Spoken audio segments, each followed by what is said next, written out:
V-Guard presents कौन जीत रहा है, को पावर्ड बाय सेंसोडाइन एंड विमल। बोलो जुबां केसरी। नमस्कार। कल आम चुनाव के अंतिम चरण के मतदान का दिन है। देश भर में 57 सीटों पर वोट होगा कल, जिसमें उत्तर प्रदेश की 13 सीटें, पूर्वांचल की 13 सीटें भी शामिल हैं। और इसी में शामिल है प्रधानमंत्री का संसदीय निर्वाचन क्षेत्र वाराणसी, जहां भी वोट पड़ेगा कल। 75 दिन का तूफानी कोलाहल भरा प्रचार युद्ध कल शाम को थम गया था। अब 1 तारीख को वोट हो जाएगा अंतिम चरण का, 2 और 3 को प्रतीक्षा काल और 4 को जनादेश। अब 2 और 3 तारीख राजनीतिक दलों के लिए बड़ी भारी होगी, नेताओं के लिए बड़ी भारी होगी। जो चुनाव लड़े हैं उनके लिए भी भारी, और जिन्होंने चुनाव लड़ाया है उनके लिए भी भारी। हर उम्मीदवार अपने वोट का गुणागणित लगाएगा, उसके समर्थक गुणागणित लगाएंगे।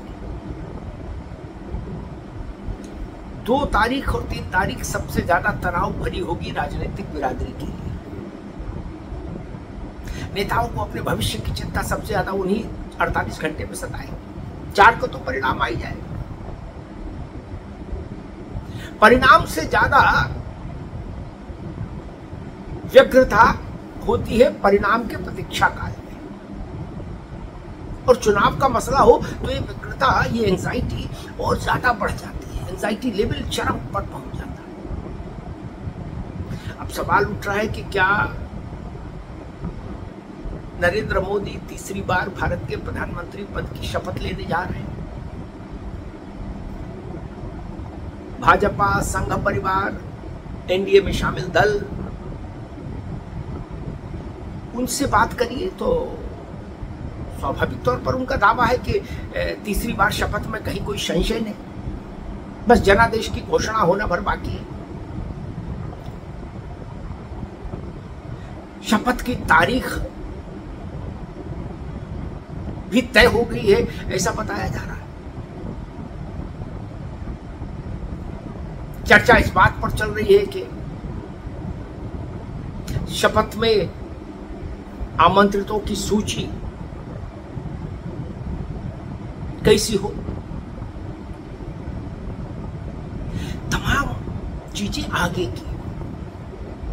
प्रधानमंत्री ने खुद कहा है कि हमने अपने तीसरे कार्यकाल के 125 दिन का कार्यवृत्त यानी एजेंडा तैयार कर लिया है, ताकि शपथ लेने के बाद एक भी दिन बेकार नहीं जाए, व्यर्थ नहीं जाए, होमवर्क में नहीं बीते। सारा होमवर्क डन है। शपथ लेंगे उसी दिन से हमारा समय शुरू होता है, अब टाइप का मामला हो जाएगा। 125 दिन का एजेंडा तैयार है, पेपर वर्क करने में समय नहीं जाएगा उसके बाद, फिर सिर्फ एग्जीक्यूशन। तो शपथ की तारीख तय हो गई, शपथ का स्थान तय हो गया, आमंत्रितों की सूची पर चिंतन हो रहा है, चर्चा हो रही।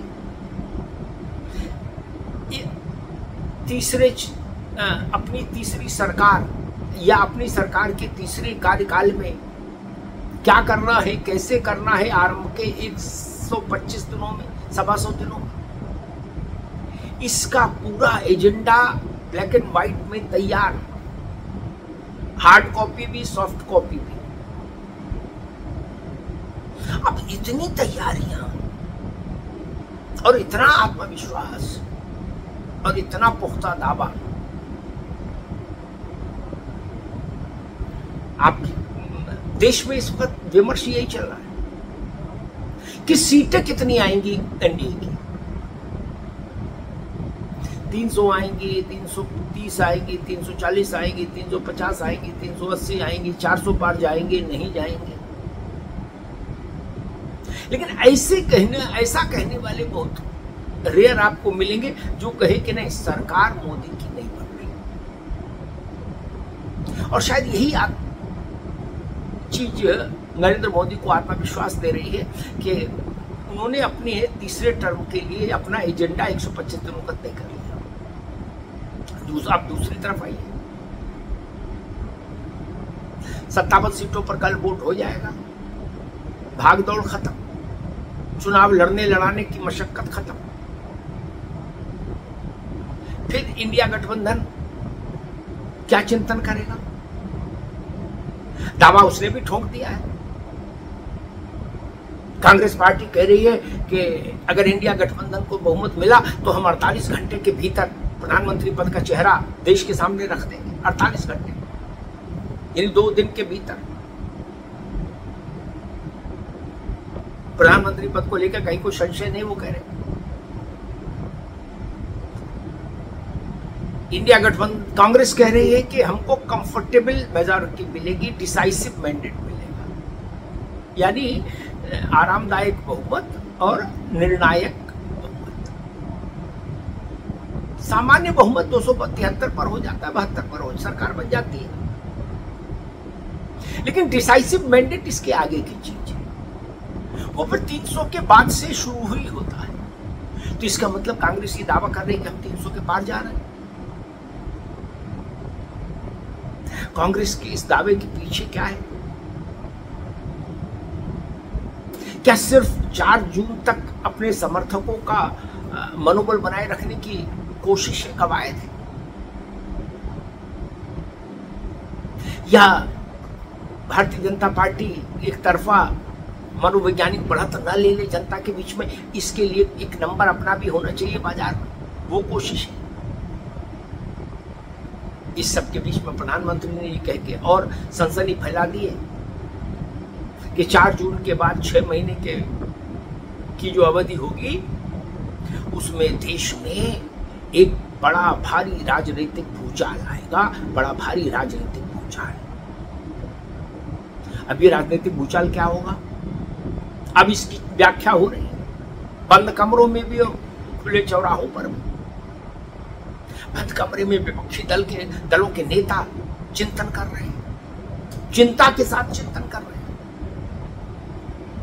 कि राम जाने क्या भूचाल लाएंगे, कैसा भूचाल होगा, उस भूचाल की चाल क्या होगी, उसके निशाने पर कौन कौन लोग होंगे, कौन कौन से दल होंगे।